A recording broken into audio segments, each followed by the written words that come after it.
Hello বন্ধুরা, আজকে আমি তোমাদের শোনাব সততার এক অবিশ্বাস্য গল্প। অনেক দিন আগের কথা। এক কিশোর ছেলে জ্ঞানের সন্ধানে দূর দেশে যাচ্ছিল, কিন্তু জানো, টানা ২-৩ দিন তার পেটে কোনো খাবার জোটেনি। প্রচণ্ড খিদে। হাঁটতে হাঁটতে সে এক নদীর পাড়ে এলো। হঠাৎ সে দেখল নদীর পানিতে ভেসে আসছে একটা টকটকে লাল আপেল। খিদের জ্বালায় ছেলেটা আর নিজেকে সামলাতে পারল না। খপ করে আপেলটা তুলে বিসমিল্লা বলে খেয়ে ফেলল। কিন্তু খাওয়ার পরেই তার মনে হল, হায় হায়, আমি এটা কি করলাম? মালিকের অনুমতি ছাড়া অন্যের ফল খাওয়া তো মস্ত বড় অপরাধ। আল্লাহ তো সব দেখছেন। ছেলেটি তখনই সিদ্ধান্ত নিল, যেভাবেই হোক মালিককে খুঁজে বের করে ক্ষমা চাইতেই হবে। সে নদীর উল্টো দিকে হাঁটতে শুরু করল।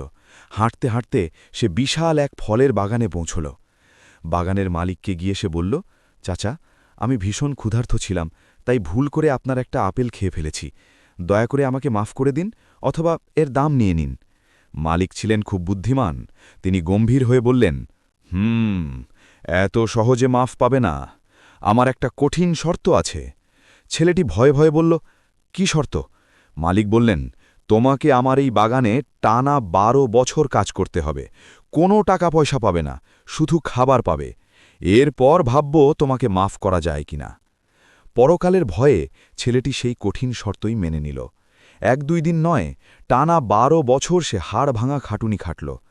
১২ বছর পর ছেলেটি বলল, চাচা, ১২ বছর তো শেষ, এবার কি আমি মাফ পেয়েছি? মিস্টিরিয়াস টোনে মালিক হাসলেন, বললেন, আর একটা শেষ শর্ত বাকি। আমার মেয়েকে তোমার বিয়ে করতে হবে। কিন্তু শোনো, আমার মেয়ে অন্ধ। সে কানে শোনে না, কথা বলতে পারে না, এমনকি সে হাঁটতেও পারে না। রাজি? ছেলেটি মহাবিপদে পড়ল, কিন্তু মাফ পাওয়ার আশায় সে রাজি হয়ে গেল। বিয়ে হয়ে গেল।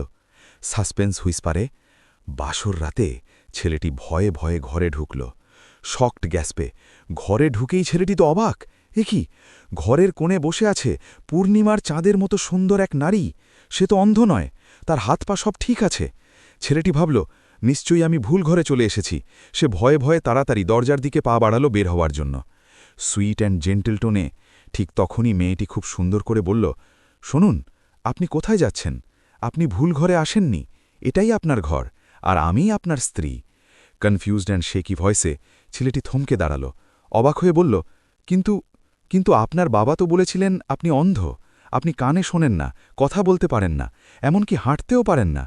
তিনি কি তাহলে মিথ্যা বলেছিলেন? কাম অ্যান্ড ওয়াইজ টোনে মেয়েটি মুচকি হেসে বলল, না, আমার বাবা আপনাকে মিথ্যা বলেননি। তিনি রূপক অর্থে ওসব কথা বলেছেন। তিনি আমাকে অন্ধ বলেছেন কারণ আমি এই চোখ দিয়ে কখনো কোনো পরপুরুষকে দেখিনি বা হারাম কিছু দেখিনি। তিনি আমাকে কালা বলেছেন কারণ আমি আমার কান দিয়ে কখনো কোনো খারাপ কথা বা গীবত শুনিনি। তিনি আমাকে বোবা বলেছেন কারণ আমি আমার মুখ দিয়ে কখনো মিথ্যা বা কটু কথা বলিনি। আর তিনি আমাকে পঙ্গু বলেছেন কারণ আমি আমার পা দিয়ে কখনো কোনো পাপের পথে পা বাড়াইনি। ইমোশনাল টোনে স্ত্রীর মুখে এই কথা শুনে ছেলেটির চোখ পানিতে ভিজে গেল। সে বুঝতে পারল তার সততা আর আল্লাহর ভয়ের কারণেই আল্লাহ তাকে দুনিয়াতে এমন এক জান্নাতি স্ত্রী উপহার দিয়েছেন।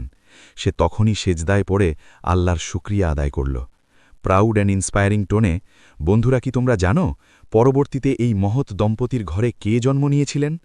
তাদেরই ঘরে জন্ম নিয়েছিলেন মুসলিম বিশ্বের অন্যতম শ্রেষ্ঠ পণ্ডিত ও ফিক শাস্ত্রের জনক মহান ইমাম আবু হানিফা রাহিমাহুল্লাহ। তাই দেখলে তো বন্ধুরা, সততা আর আল্লাহর ভয়ে যারা চলে, আল্লাহ তাদের কল্পনার চেয়েও সুন্দর পুরস্কার দেন। আজকের মতো বিদায়।